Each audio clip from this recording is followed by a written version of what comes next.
Sally Holmes is a rose bred by Robert A. Holmes from the United Kingdom in 1976. It was introduced later that year by Friar Roses as Sally Holmes, of course. The rose itself is a hybrid musk rose, and the parentage runs back to ballerina rose and also a rose called ivory fashion. It clearly gets the health and reflowering from ballerina rose, while it gets the white flowers and the larger flower size from ivory fashion. The rose itself is hardy down to zone 5B, so quite a hardy rose. And it is also a very tall rose, so only use this one in a bigger garden. It can get to about 3 meters tall and 1.5 meters wide. So be sure to give this one a lot of space, which also means I will have to move mine in the autumn and move further back in my garden. But I first wanted to see if I wanted to keep this one, and I can confirm I definitely want to keep this one.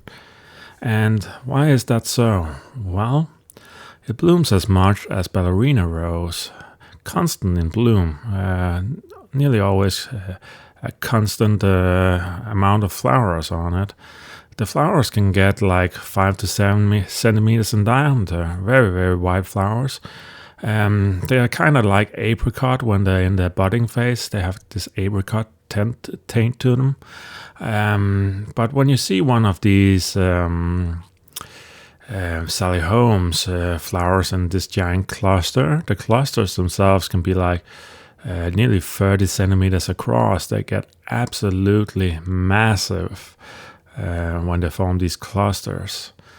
And the health has been excellent. I have never seen much in the way of black spot, rust, or anything really annoy this rose. Not even shade. It is quite shade tolerant, like most musk roses. So it's really one of those very good roses to place all the way back in shade to form a very large bush for you that is constantly flowering. There's not much in the way of scent on this rose. I'm getting a very basic 4 out of 10 more honey, more floral scent. So don't get it for scent, but do get it for how extremely, and I can't stress this enough, this rose is extremely floriferous, just as ballerina rose is. And that's really why you want to get this rose. If you want a constant flowering of these white flowers, very white, simple flowers, and you want a large bush, this one will definitely give it to you. I'm giving this one a silver medal for health and for flowering. It is a really good musk rose that is constantly flowering. And honestly, even though you first think that the flowers are kind of simple, it really grows on you with time when you see these very huge flower heads that are nearly 20 to 30 centimeters across and just forms this nearly white wall of color for you. So I can definitely recommend this one, just not for fragrance, but a really impressive musk rose for that constant reflowering.